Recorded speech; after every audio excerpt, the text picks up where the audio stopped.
Order the Lynchburg Planning Commission meeting for Wednesday, February 9th, 2022.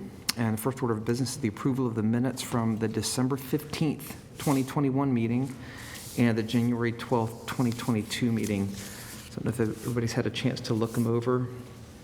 I didn't see anything myself. I'll move to accept the minutes. Okay. Second, any other questions before we move on? All right, great. All in favor, say aye. Aye. Aye. All opposed? Great, all right. Next order of business is the following new business, and we will be hearing the petition of Woda Cooper Development, Inc. for a conditional use permit at 1700 Grays Mill Road to allow a 50-unit apartment development in a B1 limited business district. So Tom, I assume you'll be presenting this? Yes, sir. Members of the Planning Commission, the property is approximately 10.9 acres. It's currently zoned B1 Limited Business District. Standalone residential uses are permitted in the B1 district upon approval of a conditional use permit by the Planning Commission and City Council. The future land use map recommends a medium density residential use for the property. These areas are characterized by single family homes, duplexes, townhomes with densities of up to 12 units per acre. The development as proposed, even though it is being proposed as apartments, is 4.5 units per acre, so it's well below the density that's permitted. The area north of the tributary to Tomahawk Creek, this green area here, would remain undeveloped and wooded. Stormwater management would be addressed by a variety of different features for water quality, such as grassline swells, but ultimately would be detained in a detention facility in this area, and it would ultimately be discharged to the tributary of Tomahawk Creek at a post-development rate, the same as the pre-development.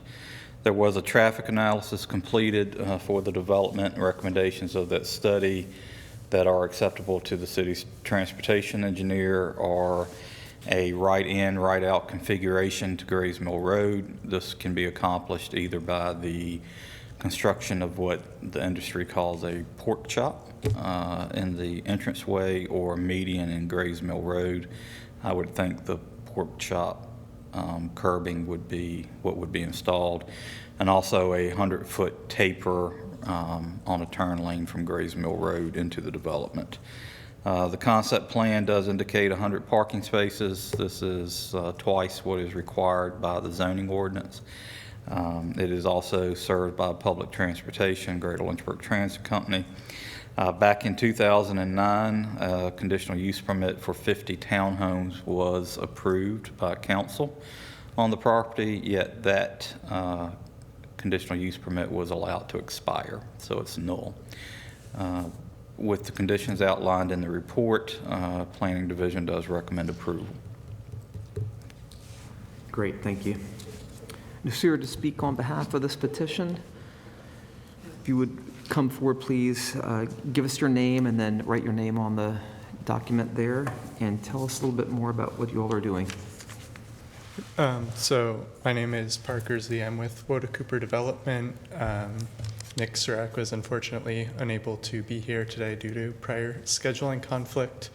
As Tom mentioned, we're looking at a 50-unit apartment complex. It would be a bi-level split 3 and 4 stories due to the topography of the site, with 3 stories on the higher portion of the land and 4 stories on the lower portion of the land. The parking lot would be accessible on each side of the parking lot, so residents would be able to access the building from either side on the first or second level, depending on which side they're on. And yeah, we thank you all for being here today, and look forward to answering any questions. Great, thank you. And I don't really see anybody in here. So have we had any emails?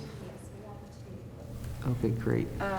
Miss Naomi Tarpley emailed and said, I don't think traffic can handle another property of that size there at this time, especially with the access needed for emergency responders needing to get to the elderly communities on that road. I appreciate any information you can provide with the status of the plan, and that's essentially all she said. And then Miss Ethel Scott emailed and said, I am writing to oppose the building of 50 apartments at 1700 Graves Mill Road. 50 apartments would drastically change the quiet community and especially the quality of life of the homeowners that are immediately adjacent to the proposed building. There are already times when a lot of noise and loud music can be heard from that area. We are concerned about the construction noise itself as well as the light intrusion from the parking lot. We purchased these homes because we wanted a quiet single-family neighborhood. We do not think it is fair that we have to give up our quality of life to accommodate developers. Both Graves Mill Road and 221 can be very crowded during rush hour. Please consider the detriment to the value of the properties to the current homeowners. I realize that there are studies that suggest that it does not decrease property values, but there are a lot more studies that show it does. Thank you for your time.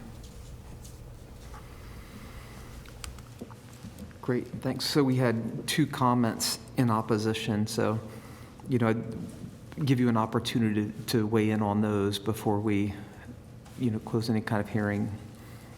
One was about the traffic, of course, and one was about quality of life and the environment there. Would you be able to repeat the address of the second comment on the single family? It's on Omega Court. Okay. So to address the first comment on traffic concerns, as mentioned in one of the conditions and by the traffic impact analysis, we would be amenable to constructing that 100-foot taper as well as the left turn, pork chop, or other configuration to help mitigate traffic for entering the property as well as exiting. With regards to the second comment, there is plenty of landscape buffer and wooded area that would prevent any light pollution and noise pollution from reaching single family on Omega Court. There's also plenty of landscape buffer that would help mitigate any effects on the surrounding multifamily. And the building itself is distanced pretty far from any adjacent building or home.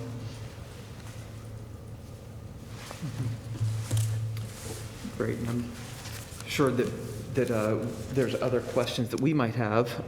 I guess my first one is if Tom could clarify these traffic improvements one more time for my... Sure. So the traffic analysis was prepared by EPR out of, I believe it's Engineering Planning Research out of Charlottesville, Virginia, Mr. Bill Winch. If you read the traffic study, they do not anticipate the 50 units to create a great deal of traffic. I believe it was only like 18 additional trips during the AM peak.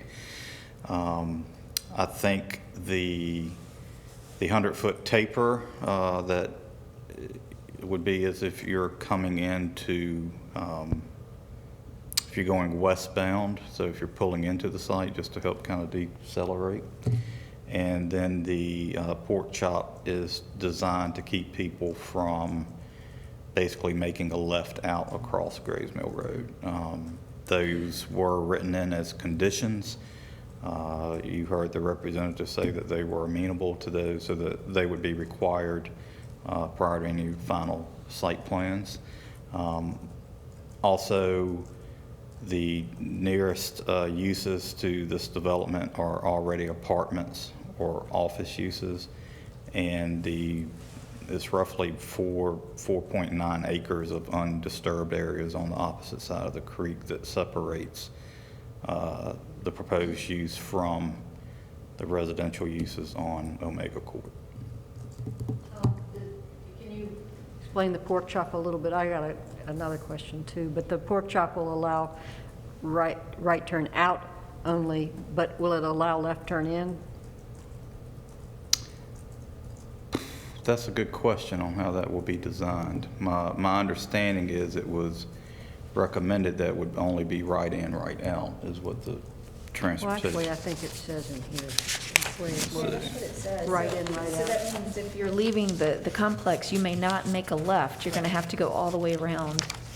And, Turn left at the light. yeah, and then conversely, coming in there, you can only come in one direction. And so you've got to go to the next light and make a U-turn, I guess. Yeah. I assume it's gonna look like that pork chop there at Aldi, on Old Forest Road. Correct. So you would only be able to turn in right and exit right. Right. To the development. You would not be able to make a left across Grays Mill Road, and you shouldn't be able to make a left in off of Grays Mill Road. Somewhat limited access.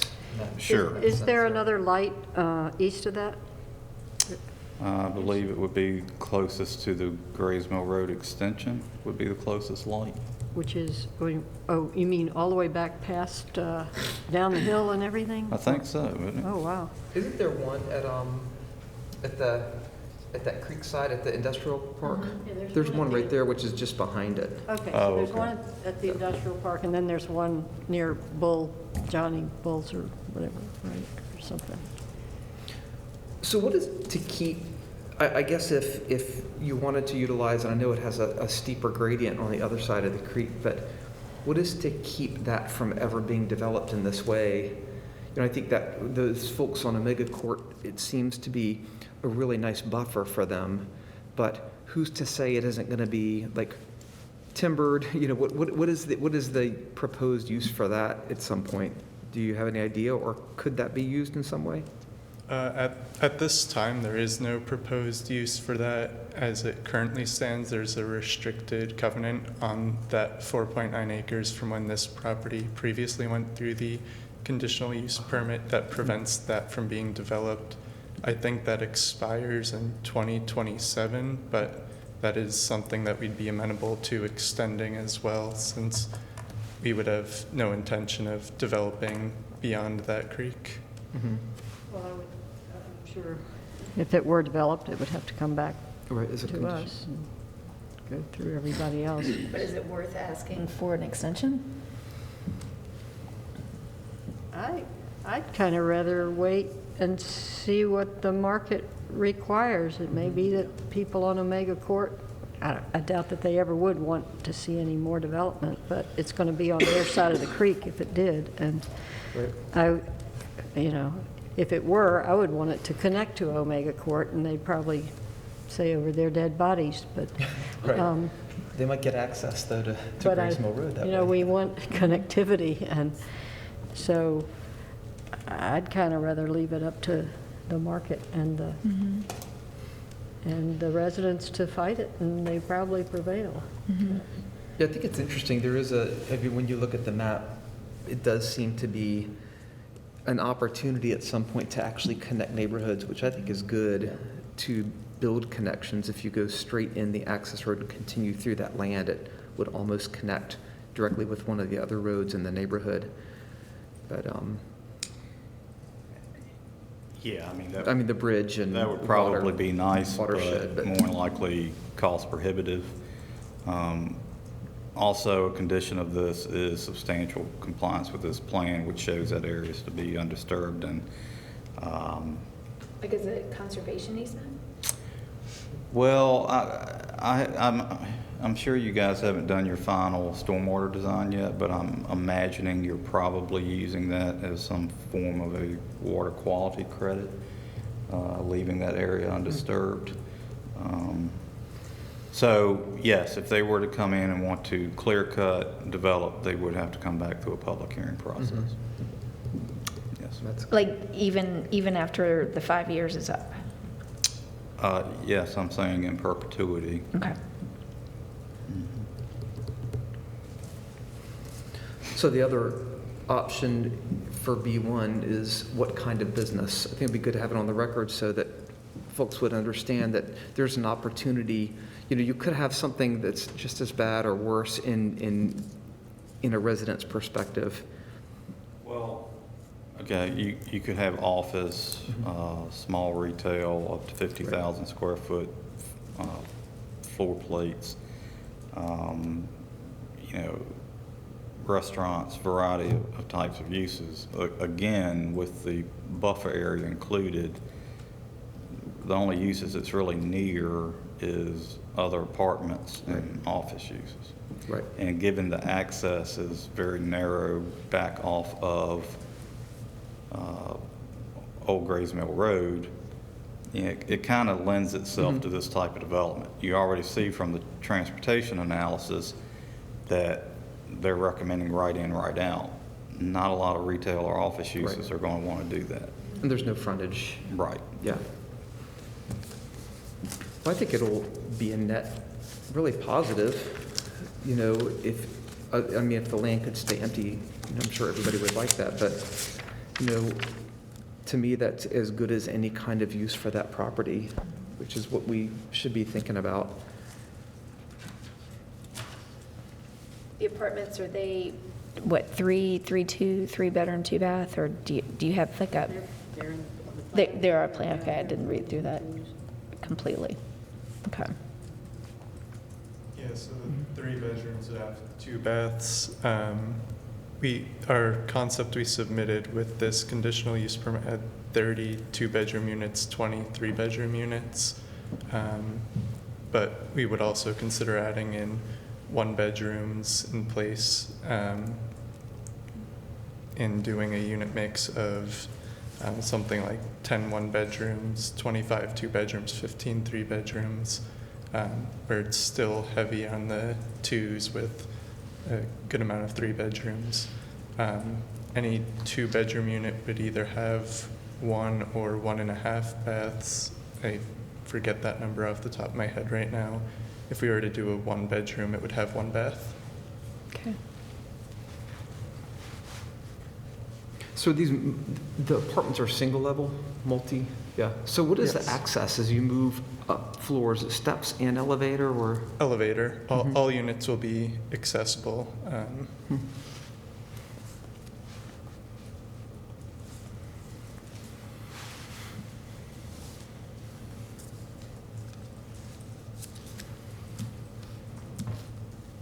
you have any questions?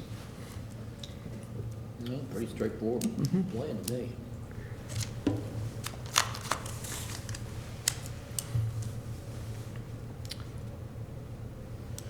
Yeah, I don't have any other. Nancy, anything you see that concerns you or you want to comment on?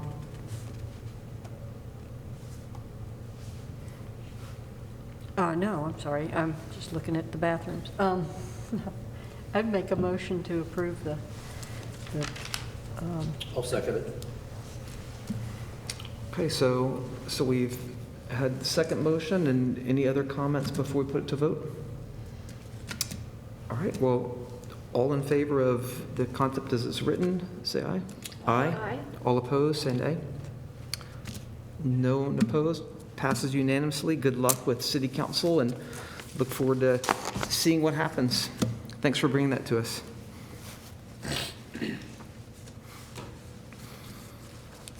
All right.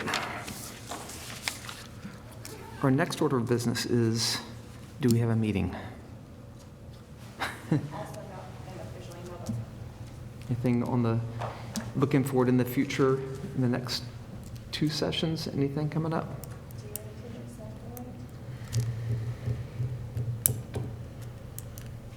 There might be something in your future,